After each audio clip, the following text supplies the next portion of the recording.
রোজা পূর্ববর্তী জাতির, যারা পূর্ববর্তী জাতি তাদের রোজার নিয়ম কানুন, রোজা ছিল সবার, কিন্তু নিয়ম কানুনের মধ্যে বিপরীত ছিল। বিশেষ করে আমাদের নবী সাল্লাল্লাহু আলাইহি সাল্লামের সাহাবায়ে কেরামের আমলে তাফসীরে আছে স্পষ্ট, ওলামায়ে কেরাম জানে, যখন রোজা ফরজ হয়েছে, মজার কথা শুনেন, যখন রোজা শুরু হয়েছে সাহাবীদের জামানায়, তখন রোজা কেমনে রাখত? নিয়ম ছিল সন্ধ্যাবেলায় ইফতার করার পরে, ইফতার করে না সূর্য ডুবলে, তো এই সময় ইফতার করার পরে এই বাকি যে রাতটা, এই রাতে যতক্ষণ সজাগ থাকবে প্রথম, এতক্ষণই খানা দানা, স্ত্রী মিলন এগুলো করতে পারবে। কিন্তু যদি ঘুমাইয়া যায় 10 মিনিটের লাগেও, 1 মিনিটের লাগেও, শুইয়া লাইলে চোখ বন্ধ, ঘুমা এসে গেলে পরের দিনের রোজা শুরু। হ্যাঁ, এটাই বিধান। নবীজির জামানায়, সাহাবীদের জামানায় প্রথম শুরু হয়েছিল এভাবে, রোজার বিধান ছিল এভাবে। এরপরে ঘুমের থেকে উঠা আর খানার সিস্টেম নেই।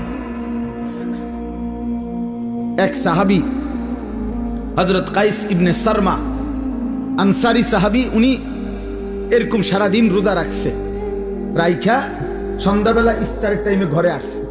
স্ত্রীকে বলছে, ইফতার কিছু আছে কি? স্ত্রী বলছে, কিছুই নাই ঘরে, আপনি একটু অপেক্ষা করেন, বসেন, আমি পাশের বাড়ির থেকে কিছু খাবার বা কিছু নিয়ে আসি। স্ত্রী গেছে পাশের ঘরে, কিছুটা তাদের কাছ থেকে খাবার ধার নিয়ে ঘরে আসছে। আইসা দেখে ওনার স্বামী সারাদিন ক্লান্তিতে মেহনত করে আসছে, একটু কাইট হয়েছিল, ঘুমায়। এখন স্ত্রী তো ঘুম থেকে জাগায় বলতেছি, ইন্নালিল্লাহ, আপনার তো রোজা শুরু হয়ে গেছে। বুঝছে, হ্যাঁ, আমি আর কি করবো এখন, তার কিছুই খাইতে পারে না।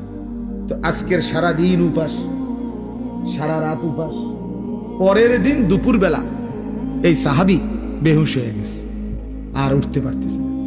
কেন? লাগাতার এই কষ্ট। কথা বুঝছেন কিনা? এখান দিয়ে 12, হেন দিয়ে 12, 24 ঘন্টা, আরো ওহেন দিয়ে ধরেন আপনি 6-7 ঘন্টা, প্রায় 30-32 ঘন্টা পরে উনি কি হয়ে গেছে? বেহুশ হয়ে গেছে। নবী সাল্লাল্লাহু আলাইহি ওয়াসাল্লামের কাছে জানানো হয়েছে।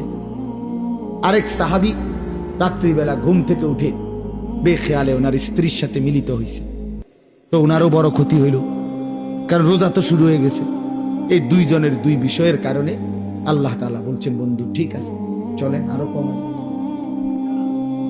আপনাকে যে আমি ভালোবাসি। আল্লাহ বলছেন, বন্ধু আপনাকে যে খুব পছন্দ করি, আপনার উম্মত তো আপনাকে ভালোবাসলে আপনার সাথে যা কিছু সব কিছুকেই আমি ভালোবাসি, আপনার উম্মতকেও ভালোবাসি, আপনার গায়ের চাদরকে ভালোবাসি, আপনার গায়ের কম্বলকেও ভালোবাসি। কোরআনে আছে, ইয়া আইয়ুহাল মুজাম্মিল ইয়া আইয়ুহাল মুদ্দাসসির। নবীজি কখনো চাদর গায়ে দিছেন, আল্লাহ বলছে, হে চাদর পরা নবী। নবীজি কম্বল গায়ে দিছেন, তা আল্লাহ বলছে, হে কম্বল পরা বন্ধু আমার। তার মানে কি? এটা কেমন মায়ের কথা? এই রুমালওয়ালা ভাই, আমরা বলি না এটা? আল্লাহ যেন বলছে, বন্ধু আপনার সাথে যা লাগে সব আমার কাছে প্রিয় হয়। চাদরও দামি, কম্বলও দামি। আয় হায়, যদি চাদর দামি হয়, কম্বলও দামি হয় নবীর সাথে, আপনি আমি লাগলে কি পরিমাণ দামি হব?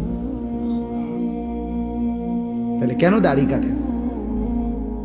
দাড়ি কাটেন কেন বাপ? কাটেন, এটা অভদ্রতা, অসুন্দর।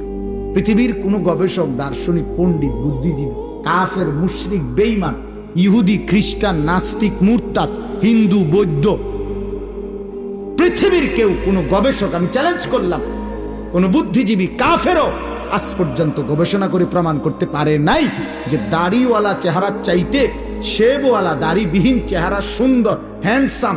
এটা কি যুক্তিতে, কি গবেষণাতে, কি মেশিনে ধরা খাইছে? এটা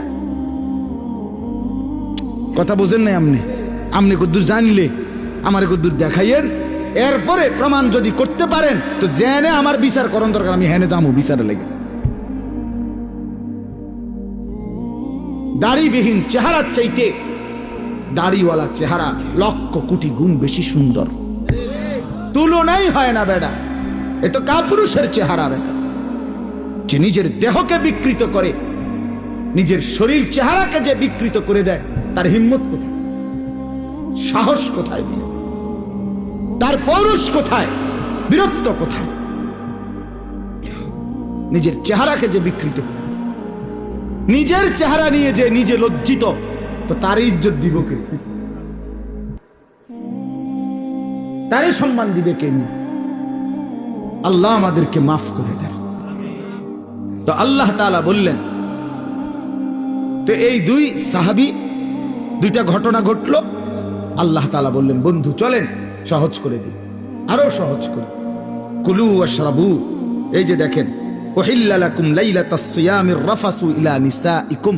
আল্লাহ বলে, এখন থেকে বন্ধু আপনি আপনার উম্মতকে বলেন, প্রত্যেকটা ইমানদার পুরুষ রোজাদারের জন্য সন্ধ্যা সূর্যাস্তের পরে রাত সুবহে সাদিক পর্যন্ত পুরা রাত এবার আর কোনো ঘুম যাক বা না যাক, কোনো নিষেধাজ্ঞা আর নাই।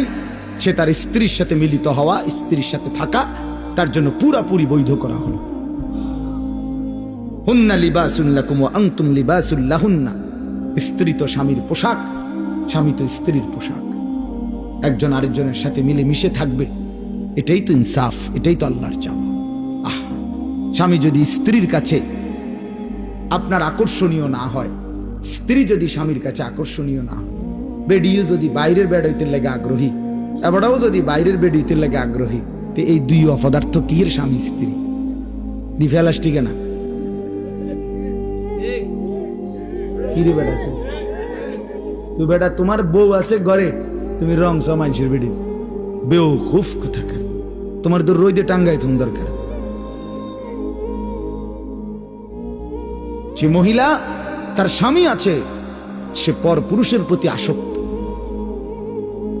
এখান থেকে মুরাদনগর যাবে একজোড়া জুতা, কিন্তু এগুলি সিএনজি আইয়া হরন দিতে আছে আধা ঘন্টা ধরে, এগুলি রেডি। হ্যাঁ রেডি, আগো বাইরন না, না রাখো না, রেডি হইতেছে, এগুলি রেডি হয়। এই পাউডার ডলতে আছে, ফেয়ার এন্ড লাভলি ডলতে আছে, মেকআপ ডলতে আছে। আরে বোন, আহারে মা, কারে দেখাইবা? এই রঙ্গরসের যৌবন, এই গহনা, এই অলংকার, এই প্রসাদনী কাকে দেখাইবা? কাকে দেখাইবার জন্য 1 ঘন্টা ধরে সাজলা? রাস্তার ওই লম্পট বখাটে যে তোমারে দেখে অবৈধ কল্পনা করে, অশ্লীল কামনা করে সে, অথচ নিজ স্বামী বেচারা যদি বলে কদ্দুর কাপড় সোপর কদ্দুর বদলাইয়া সুন্দর করে পাউডার টাউডার বা কদ্দুর সুন্দর করে ভালো হইয়া থাকো, স্বামীর সামনে আসো।